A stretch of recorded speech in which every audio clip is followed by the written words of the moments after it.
Jay-Z Cross at Dorcas School Baptist Church. Privilege and honor to be with you one more Sunday. You know, today was a great day. It was also my pastoral anniversary today, and it was just a great celebration to, thank God for what He's done for our church. Today we talked about Jacob and his dream that he had when he had to wrestle with the messenger of God. Today's subject was "Hold on, help is on the way." That Jacob, it was a point in the wrestling match where all he could do was just hold on to until his change came. And the angel asked him, what do you want from me? And he began to examine his life and examine his issues. And he had an issue with his brother Esau returning to him, and he was scared because he thought Esau was going to kill him. But look, thanks be to God that once he held on, his change came. Esau came, and instead of wanting to kill him, he wanted to embrace him as his brother. Just wanted to encourage everyone to let you know that just hold on. Help is on the way. This is Pastor Jay-Z Cross at Dorcas School Baptist Church. And charity is key. Thank you. Thank you, Jesus. If he's been good to you, you ought to give him a hand.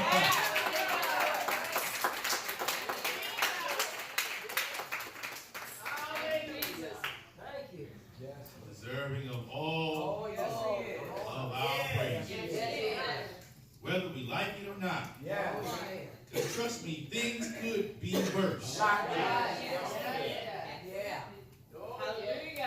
Many times we focus on the drama that we're going through right now and don't realize that it could be a lot worse than what it is right now.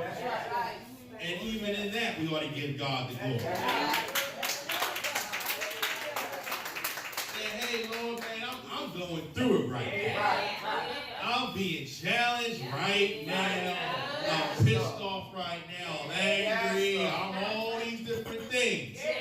But thank you, Lord, because it could be worse. Thank you for keeping the worst away from me. I'm inconvenienced, but I haven't lost. That's right. You gotta sometimes find those little areas where you can give Him glory in. That despite things around you is going bad, but Lord, but thank you. Yes. It could be bad. I could be in worse shape. I might not even have the money to pay for this. I might not even have the strength to do this. I might not have the job that affords me to do this. I might not have the job that gives me the time off to do these different things. Lord, it could have been worse. And thank you for keeping me even in this uncomfortable position. Thank you for keeping me in the midst of this pain, and thank you for keeping me in the midst of the drama. Thank you for keeping me. And that's why sometimes we just got to praise Him anyhow. God is great, church. Yes, He is. I'm going to come out of the book of Genesis this morning at the 32nd chapter, starting at the 22nd verse. We're going to go down through the 32nd verse. Took his 2 wives and his 2 women servants and his 11 sons and passed over the ford Jabbok. And he took them and sent them over the brook, sent over Fatty Head. And Jacob was left alone, and there wrestled a man with him until the breaking of the day. And when he saw that he prevailed not against him, he touched the hollow of his thigh, and the hollow of Jacob's thigh was out of joint as he wrestled with him. And he said, "Let me go, for the day breaketh." And he said, "I will not let thee go, except thou bless him." And he said, "Wherefore is it that thou dost ask after my name?" And he blessed him there. And Jacob called the name of the place Peniel, for I have seen God face to face, and my life is preserved. And as he passed over Peniel, the sun rose upon him, and he halted upon his thigh.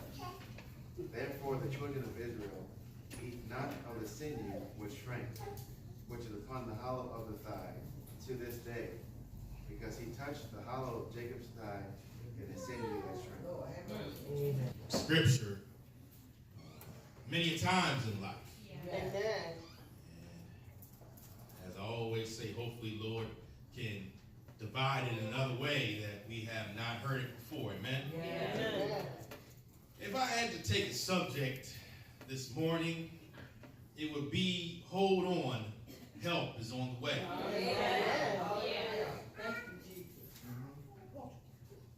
You relate to the song even played before this message came. Lord, help me to hold out until my change has come. My way may not be easy, but you didn't say it with me. It says even when it gets dark and things come my way, can't see my way, thank you. Lord, what is the word? Put my trust in you. Meaning that I can't see.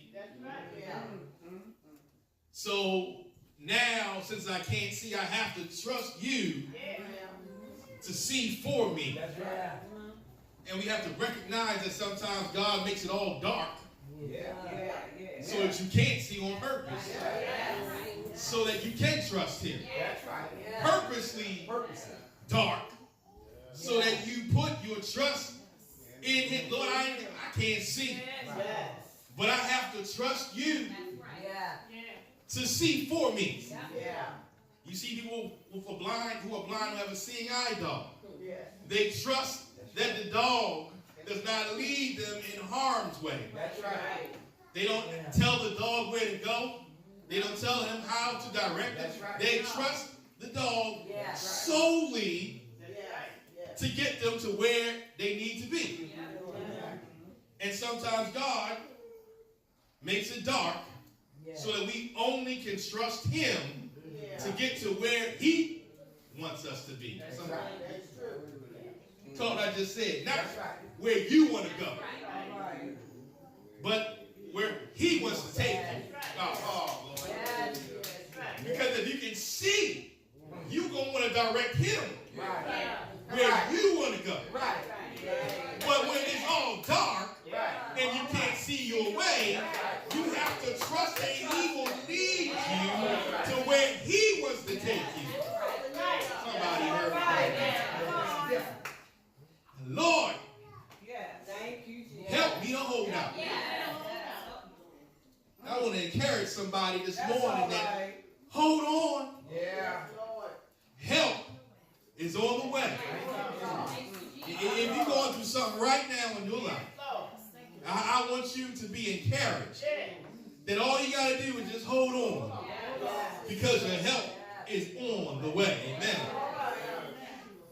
We know the story of Jacob. It's a very long story because it has a lot of different turns and avenues. Because Jacob's story started back when he was in the womb of his mother Rebecca. For those who don't know the backstory, he has a twin named Esau, who is the elder. He came out first. But scripture states that even while in the womb, they were having a wrestling match, trying to see who would come out first. Jacob was fighting before he even got out of his mother's womb. The scripture states that as the children were being born, as Esau came out, as they pulled him out, there was a hand on his heel. It was Jacob holding on to him, trying to position himself to be out first. Meaning that he was the one entitled to the blessing, that he was the one entitled to get the birthright. He would be entitled to be the landowner, the person of the inheritance, the one in the lineage that they would say Abraham, Isaac, Jacob. But in the time of him being in the womb, it was Abraham, Isaac, Esau. Have you ever been in a place in your life where you always have to stand in line? That every time you think it's your turn. Yeah. Someone jumps right in front of you. Yeah. Could be on your job, you think it's your promotion, and out of the blue, someone gets the promotion before you. Yeah. Or you've been praying for something for so long, and someone received that same very blessing in your presence in front of you. Yeah. And Jacob was warring with this same prayer Yes. at the time of his birth. Esau came out first. If you know your scriptures, Esau was more of the manly man. Yeah. He was the man that would go out and hunt. Yeah. He was a hairy man. Yeah. Anything that you can talk about a man, Esau was the man. Yeah. Esau came around, they feared him because Esau didn't do no talking. No. Esau was all about action. Yeah. But then, on the other hand, you had Jacob. Was more of the talker. Instead of using this, he used this. Yes, that's right. He was a cunning man. Yeah. He had the ability to use words in his favor. He had the ability to make up scenarios to put him above his opponent. Yeah. So when he used his brain to outclass the brawn. And Rebekah loved Jacob. But Isaac loved Esau.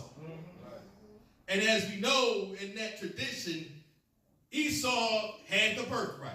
Yes. He had the inheritance. He had the riches. That's right. And one day Esau was doing his manly things. He was out hunting. He came back famished. Oh, Yeah. I just slayed all of these animals. Jacob, little brother, go make me something to eat. Jacob says, well, big brother, I'll make you something to eat, but I need something from you. Yeah. All burly. Well, what do you want from me? Jacob says, well, give me your birthright. That's what he said. Esau says, well, yeah, you can have that. I don't need that anyway. I got the inheritance. I got the money coming to me. All right now. I got the name. Everyone sees it's going to be Abraham, Isaac, Esau anyway. So go ahead and have the birthright. Matter of fact, this is only a covenant between you and me. No one else hears what's going on in the first place. Yeah.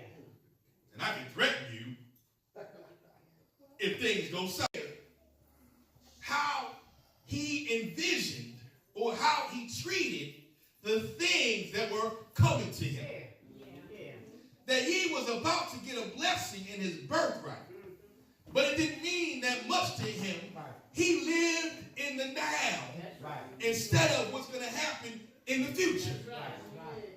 And sometimes us as Christians find ourselves in an Esau-like situation where God is going to bless you. Yeah. But instead of seeing down the line of time, we want to fulfill ourselves right now Right now. and don't want to wait on our time to come. That's right. And you lean on what's out there right now to grab or hold on to. Right. Because right then and there, he didn't have the money. That's He right. didn't have the title. No. Right. But all he had was the birthright. Yeah. He says, go ahead, Jake. Go ahead and take that. Yeah. So he made that nice soup. And Esau took it Yes, he did. and ate. Isaac now was getting old. And he says, now it's about time to break loose of my money, Yeah. the land, the sheep, the oxen, the goats, everything that we have. Esau, it's time for me to bless you. Yeah. And Rebekah got word that it was time to give out the spoils. Come on. Oh, yeah. Preach. Preach. And she said, Jacob, your father's now about to give out the inheritance. When need to make you feel like like Esau. Yeah. At this point in time, Isaac now is blind. No, somebody but to hear. Come on. But it's something how he was blind because God knew what he had to do. Yeah. He knew that if Isaac could see, Come on, Pastor. he would know that their birthright, the inheritance, would not be passed to Jacob. That's right. All right now. He knew that if Isaac had anything to do with it because Esau was his favorite. Oh, somebody. I'm going to bless somebody right now. Just because it's your favorite don't mean it's for you. Just because you think it's number one don't mean it's really number one in God's eyes. All right. Esau was number one in Isaac's eyes, but he was not the best person to lead those people. And because he was just on playing the firstborn, he said that it ought to be him, but God had another plan. Yeah. Rebecca dressed him up like Esau. Put on fur to make him seem hairy. He even tried to disguise his voice to make it as although it was Esau. Yeah. Although Isaac had an inclination that it wasn't him, but it seemed like it was him because he knew how to talk, he knew what to say. Yeah. And he blessed Jacob with the inheritance. Yes, he did.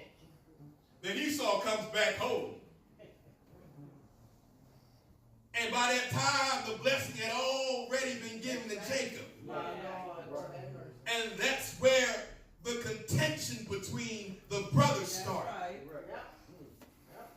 Once he got the blessing, Jacob ran away. Yes, he did.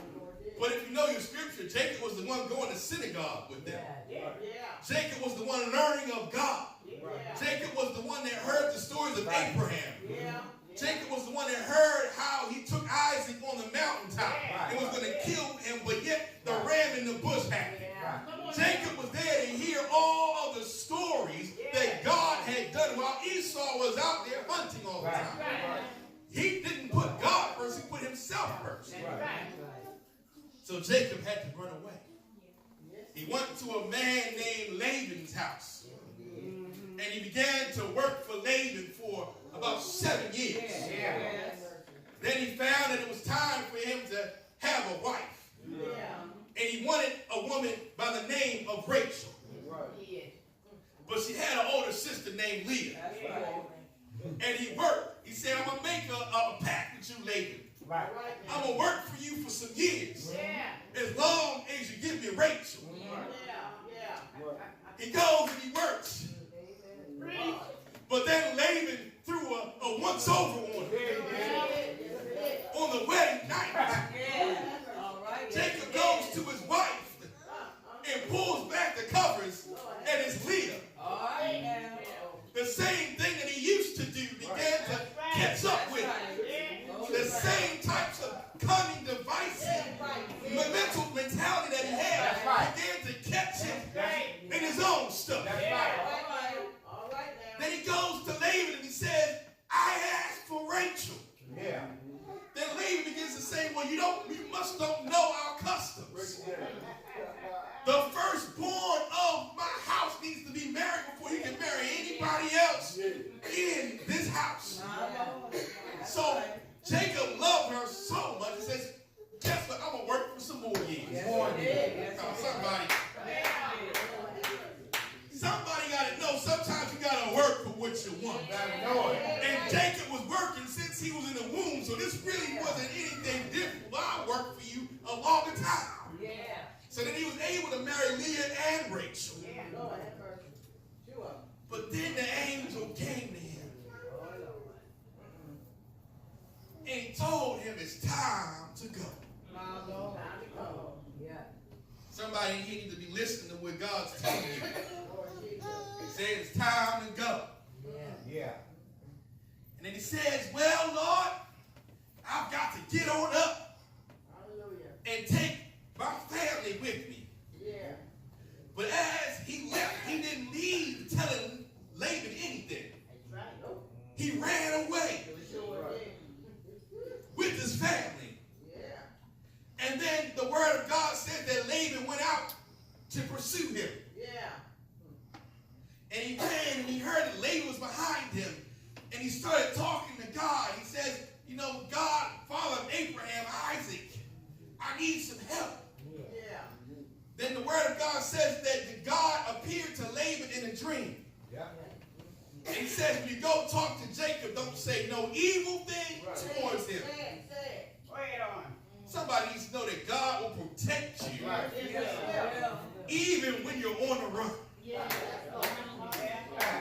Hold on. Help is on the way. All right now. So Laban finally catches Jacob in the cave. And he approaches Jacob. First by saying, I really, goes back to what we said last week, can't do what I want to do to you. Right. Yeah. Say it. Because God told me in the dream the night before Yeah. that I cannot speak or lay my hands on you. All right now. But he began to inquire, well, why did you take my family away? And Jacob began to tell him, well, it's because God told me it's time for me to get up and go. Yeah.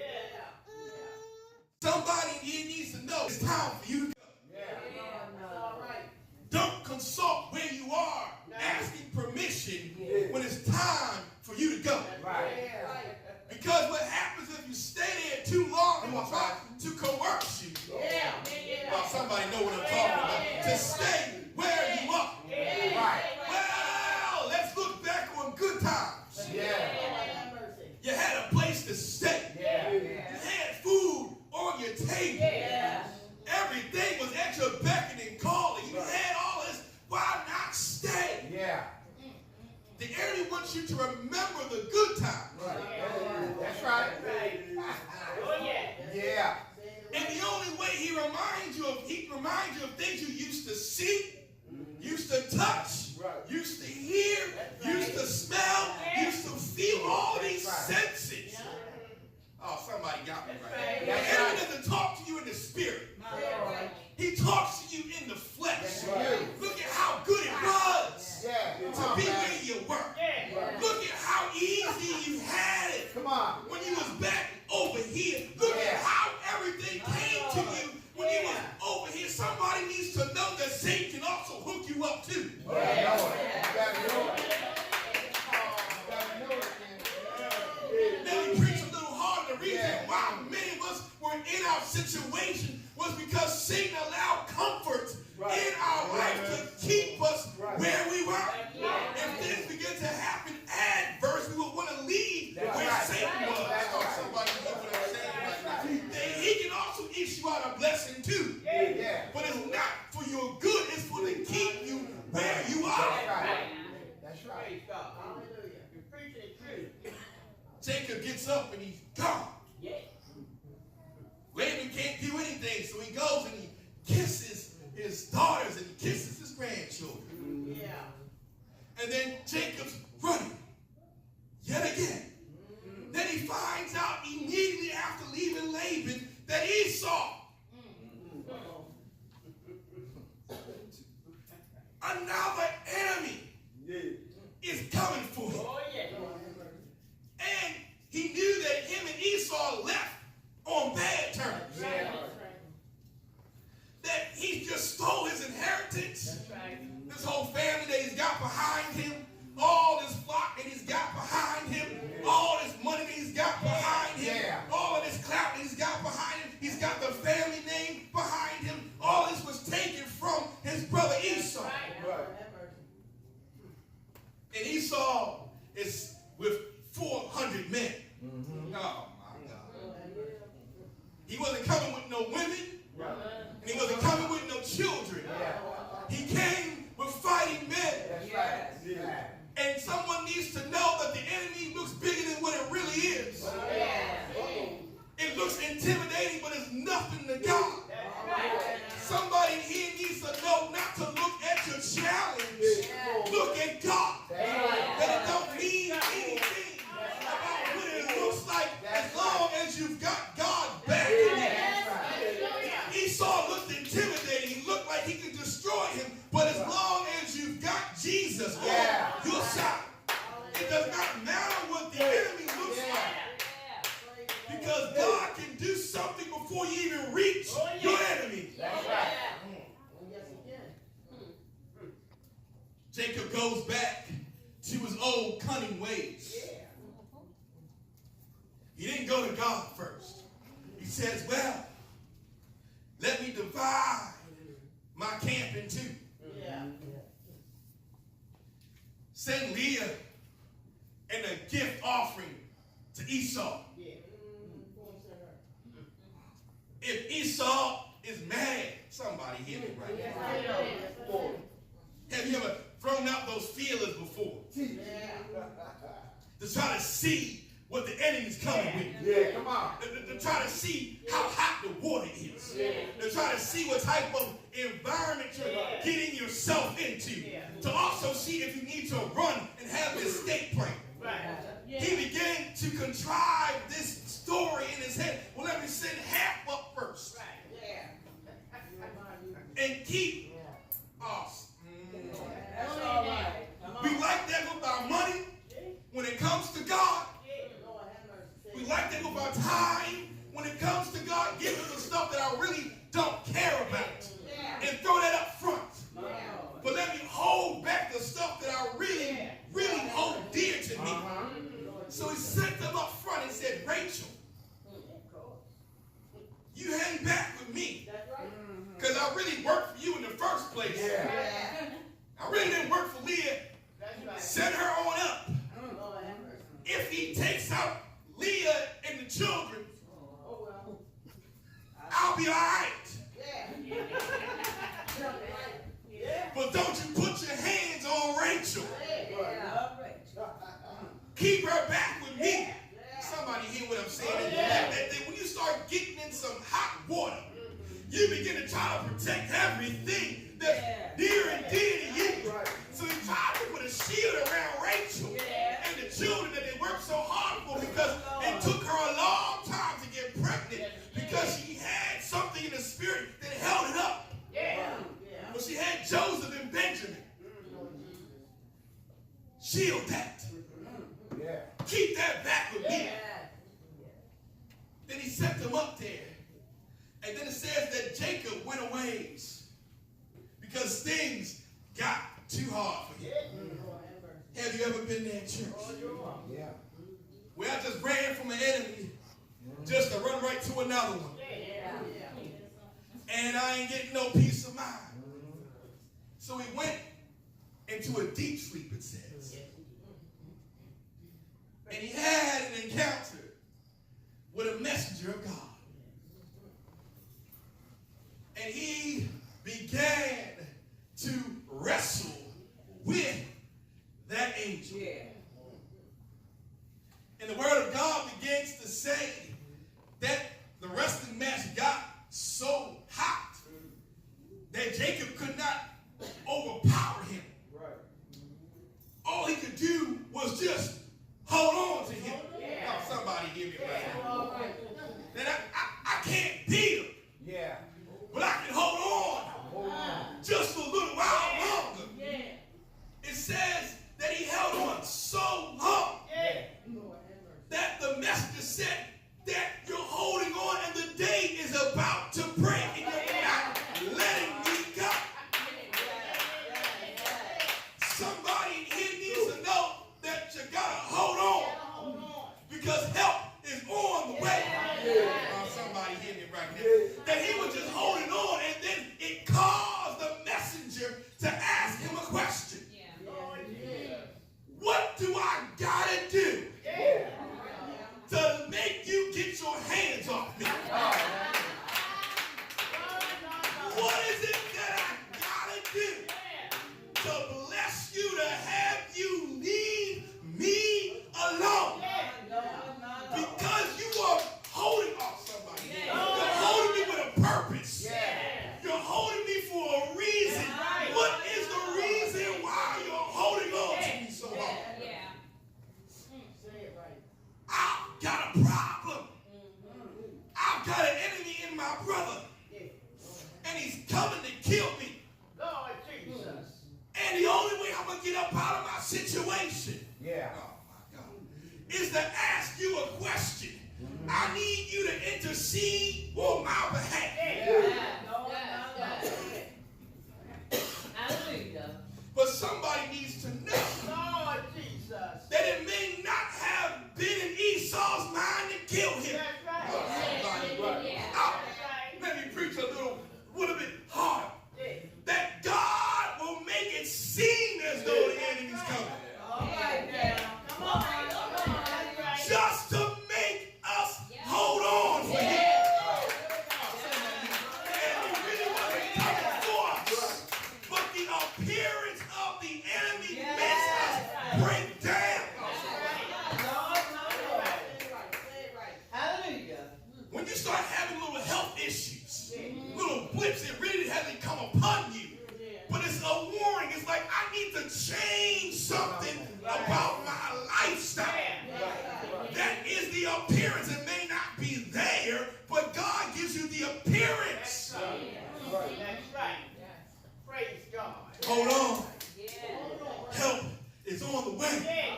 He wrestles with them day in and day out since the day breaks. And I began to evaluate this thing even in our own personal life. That when emergencies happen in our physical life, we usually dial 911. Yeah. Work it out. This is an emergency.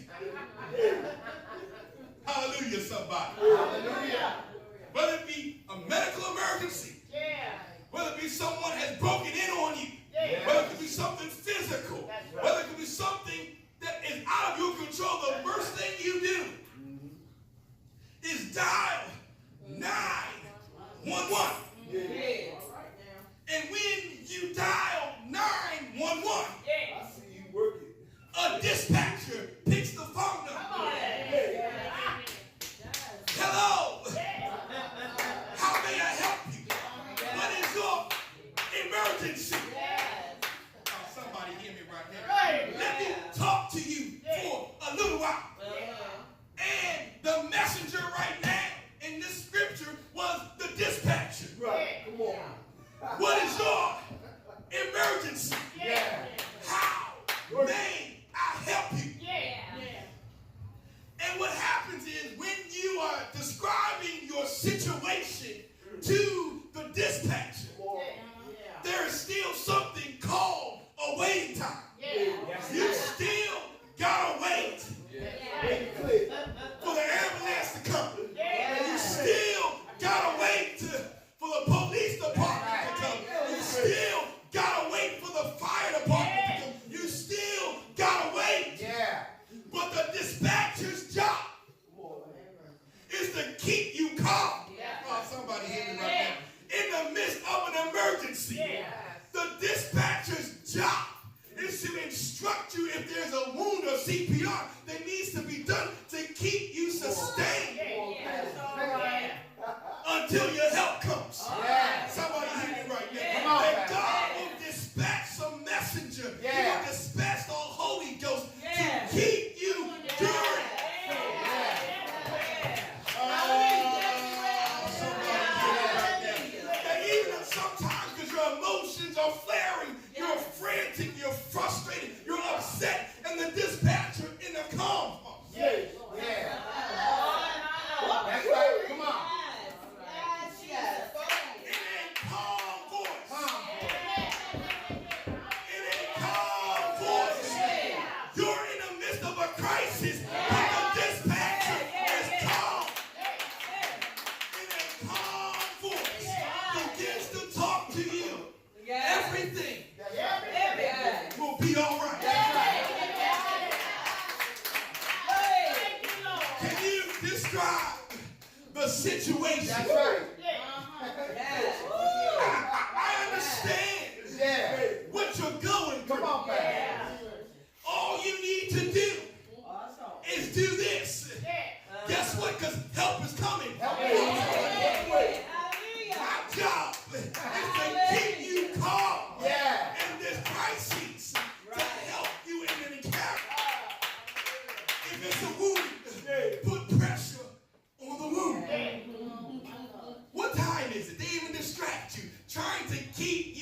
for not going too emotional. What time? Yes, could you do this? Could you do that? In a calm voice. Yeah. See, God will always be calm in the midst of your crisis. He will always be calm in the midst of your problem. He will always be calm in the midst of your challenge. Because it's nothing to him. That's right. Yes. That's right.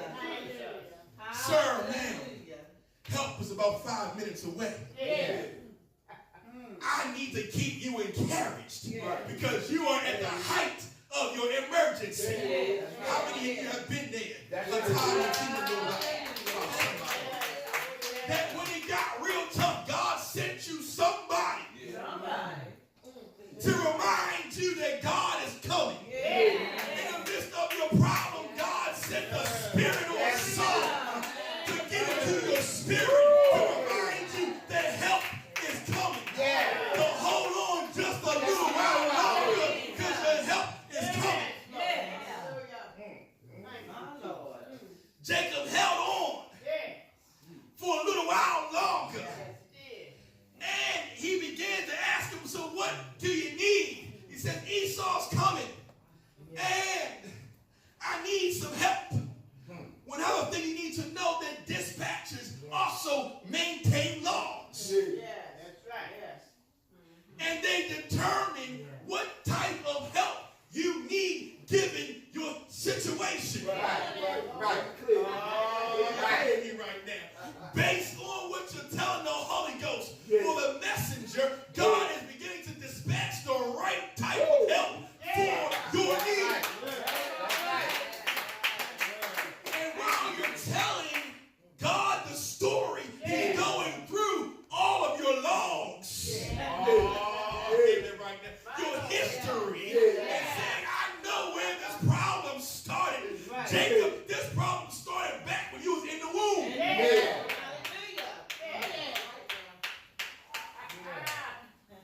When you know the history, it makes it quicker to diagnose your problem. When you know where it started, it makes it easier for God to solve your problem. And as he began to talk, he went through all the laws. Birthright stolen, inheritance given, holding on to the heel and bird. Rebecca helping you out. Esau loved his father. All these scenarios. That's right. Oh, Lord. That's right. Was going through his laws. And the reason why it's important for God to know the laws is because now he is able to understand your emotions, to understand why you are so frantic, to understand why you're so upset, to understand why you're so hurt, to understand why you're so confused, because the laws have told me that this is the reason why you got to this point.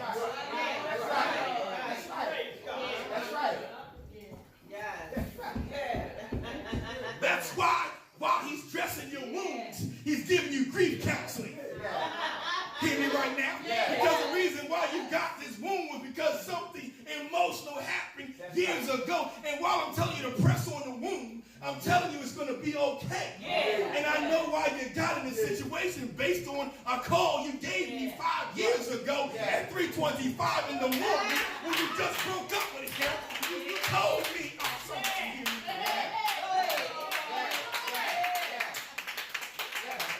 The reason why you're having a sleepless night is because you called me 3 years ago.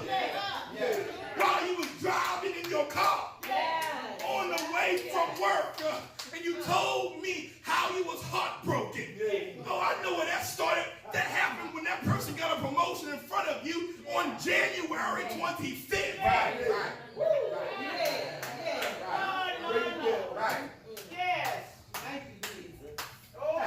All of these logs are being brought up to the dispatcher's eyes as you begin to describe your situation, which allows him to meet you at your level. Thank you, Jesus.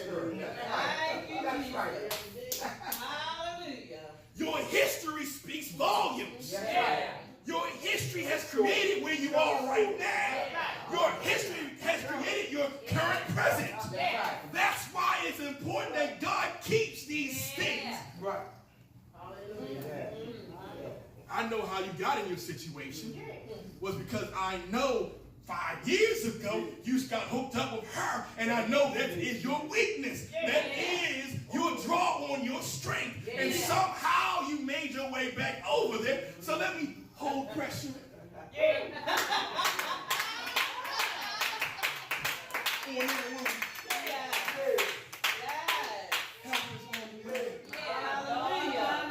Sir, man, don't stay calm. It's gonna be okay. But Lord, it's gonna be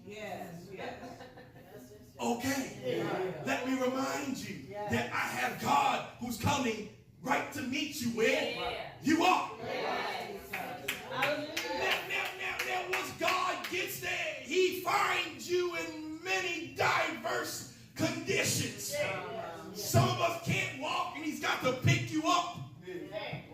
Some of us are open and he has to close you up. Some of us are broken, he has to mend you back together. He knows you based on what the dispatcher has told him. But the dispatcher says, hold on. Help.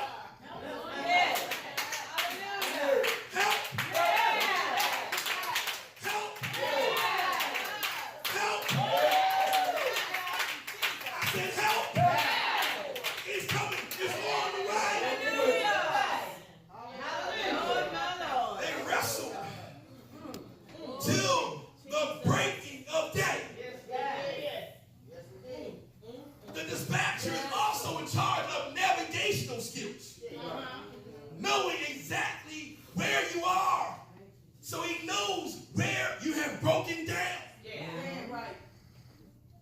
Help is on the way to now. The day has broken.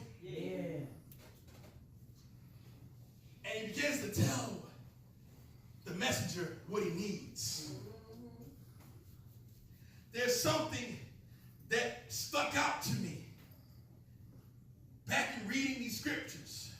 You'll get what I'm saying. Back in the 32nd chapter, 9th verse, it says, then Jacob says, "O God of my father Abraham, and God of my father Isaac, the Lord who said to me, return to your country, to your family, and I will deal well with you." All right now. If you read in the 32nd chapter, the 33rd chapter, it begins to talk about how he says, the God, my father Abraham, my father Isaac. Then he goes in the 28th chapter, 13th verse. It says, and behold, the Lord stood above it and said, I am the Lord, God of Abraham, your father, and the God of Isaac. The land on which you lie, I will give to you and your descendants. Y'all about to get where I'm saying, man. Every time he begins to reference everything, he says, I am the Lord God of Abraham, your father, and Isaac. The land in which you lie is what he's saying Abraham.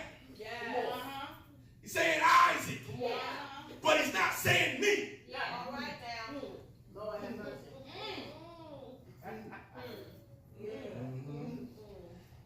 He begins to say that God put him in a situation where he had to cement his faith with him. Not based on Abraham's lineage. Not based on what Isaac did. But based on what Jacob and God did. And God was somebody. If you pray in this prayer, to change your prayer. The God of Mother Johnson, standing in my gap. God wants somebody to change their prayer.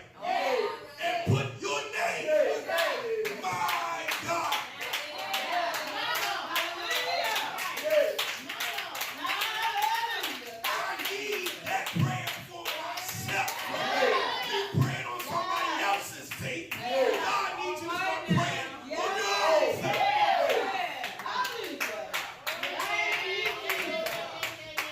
Hallelujah. It says that once he began to get what he needed, he began to change his name. The God of Abraham, the God of Isaac, and the God of Jacob. He changed his name to Israel. He said, now you shall be named Israel. If you hold on until your help comes, God will change your name because you will solidify your faith.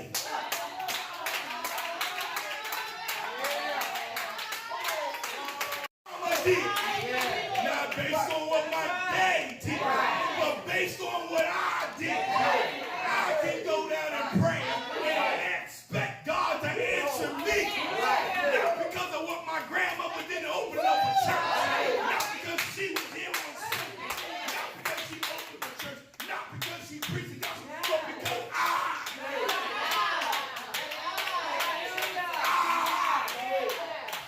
saw you in the middle of my problem. I solidified my faith by saying, I'm going to hold on until my help comes.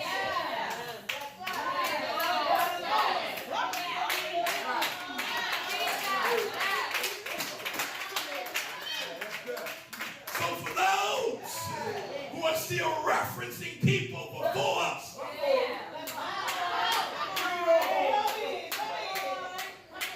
it's time to let that reference go.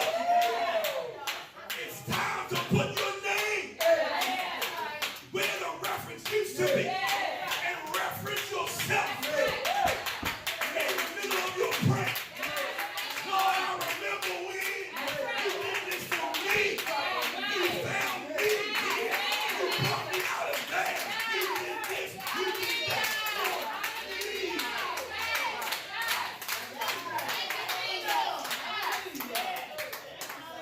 Now, Mother dear, but for me, you draw more power coming from stuff that you did, doing the things you went through, than somebody else, because that's just a story. That's just a testimony that somebody else told. But until you have it for me, all he was able to do was reference how Abraham was a father of faith. All he was able to do was to reference how he took Isaac, his father, on a mountaintop. He was about to kill him in a ram. All he was able to do was reference. That's right. But then God gave him something that nobody else could take from him. That's why he said, you ought to have been there. Save my soul. Not nobody else's soul, but my soul. You ought to have been there. Save my soul.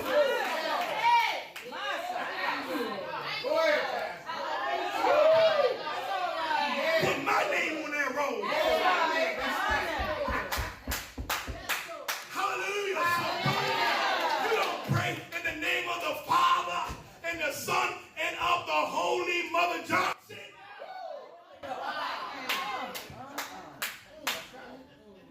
You don't pray that. You don't pray in the name of the Father, Son, and my mama, or my father, or my brother, or my sister. You say in the Holy Ghost.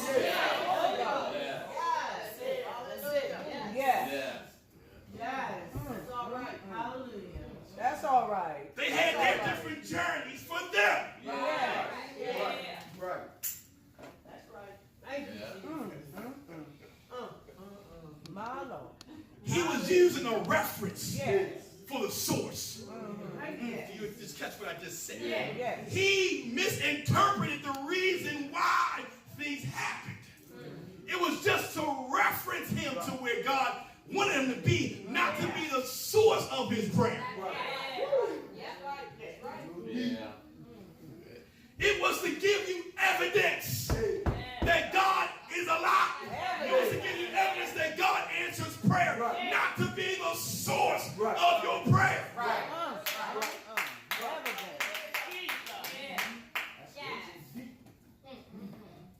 They can get a citation, meaning you can reference them and say, God, you're good, and you did that because of this. This is where it came from. But it's not your source. Your source comes from when you found me broken and you picked me up. Your source is, Lord, I know that I can only call on you and you will help me out. You saw me when I was addicted. You saw me when I was broken. You saw me when I was alive. You saw me when I was a cheat. You was the one that helped me get my life together.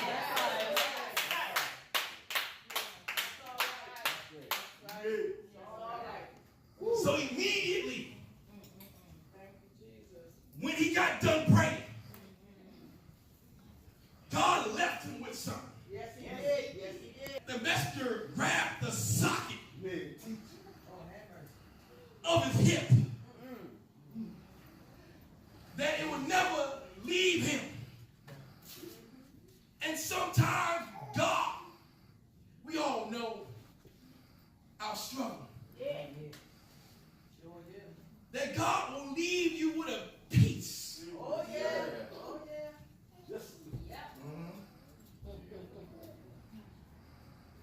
A peace of your wrestling match. Somebody ought to glorify him.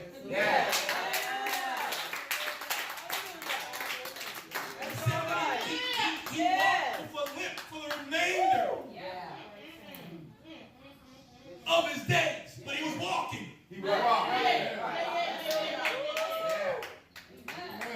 And God will leave you with a limp in your life to remind you of how you wrestle and toil for what you got. Hallelujah. And he uses it as a twofold reminder to you.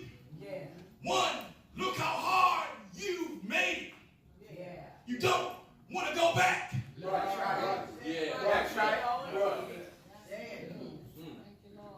Secondly, he reminds you that I could have made your life a whole lot worse. I only gave you a taste of what it could have been. So that every time you enter a new encounter, you can reference the limp. It's not my grandmama's limp. It's not my wife's limp. It's my limp. Every time I go through something, I reference the limp, but I walked away. It hurt, but I walked away. I held on long enough for my help to come. It's a living testimony. From every time the enemy came your way, it's a living testimony that you got away.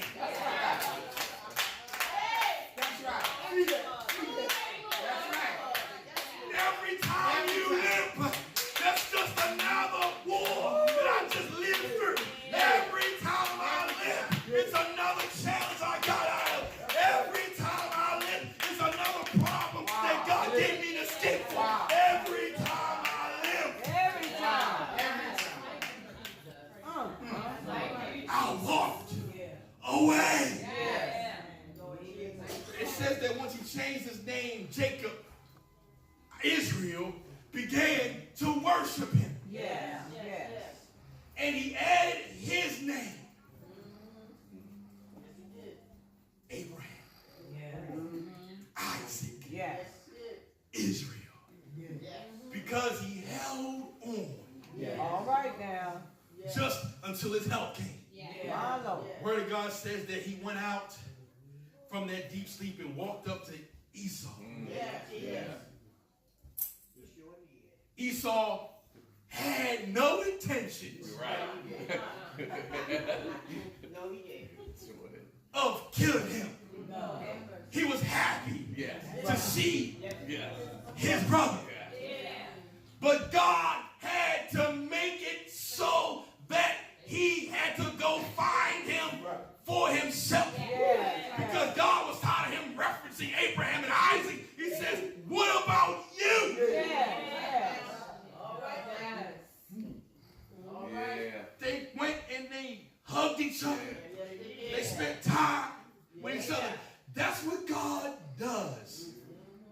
for his saints. Yeah.